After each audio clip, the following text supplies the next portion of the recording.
Bonjour à toutes et à tous, donc on continue le top 100 avec le numéro 2, donc l'album Appetite for Destruction du groupe les Guns N' Roses. Donc c'est un album qui est sorti en 87, donc en 87 à l'époque ce qui domine sur les ondes c'est le hard FM, avec Motley Crue, Bon Jovi, Poison, et donc les Guns arrivent avec cet album qui est absolument incroyable, composé de 12 chansons qui sont à mes yeux 12 classiques, mais ils vont réussir l'exploit en fait d'écrire trois chefs-d'œuvre absolus de la musique et du hard rock en général. Donc à savoir la première chanson Welcome to the Jungle, qui sera utilisée dans de nombreuses bandes originales de films.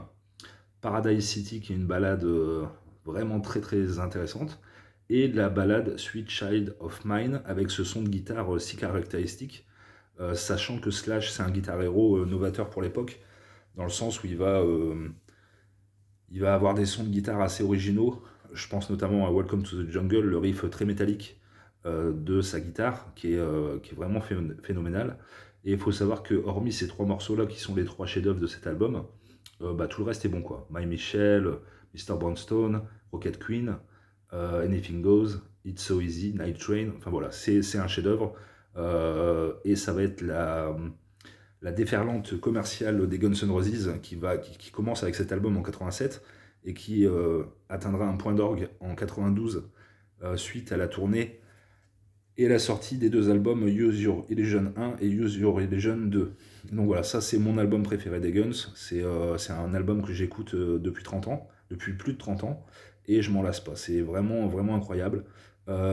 Sachant que Axl Rose, il compense son manque de coffre, c'est-à-dire c'est pas un Freddie Mercury ou un Robert Plant, mais il a une voix très particulière et immédiatement reconnaissable, dans le sens où il a une voix aiguë, mais rock, donc rock R-A-U-Q-E.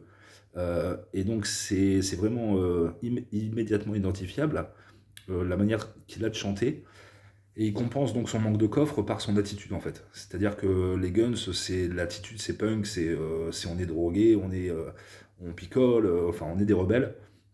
Et donc voilà, enfin, au-delà de cet aspect déchéance de l'humanité par rapport à la drogue et à l'alcool, je trouve que c'est une attitude qui est beaucoup plus punk dans l'esprit par rapport à Bon Jovi, qui est un peu le genre idéal, ou Poison, qui sont des androgynes peroxydés qui plaisent beaucoup aux jeunes filles, quoi.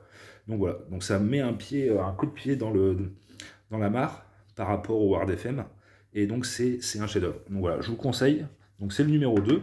Donc comme je l'ai dit dans la précédente vidéo, il n'y a pas de classement, il n'y a pas de classement de qualité. Le premier est aussi bien que le centième, ou que le cinquantième. Donc voilà, bah, jetez-vous sur cet album, parce que franchement, bon, je vous avoue, la pochette est assez moche, mais c'est un album incontournable de l'histoire du hard rock et de la musique en général. A bientôt, salut.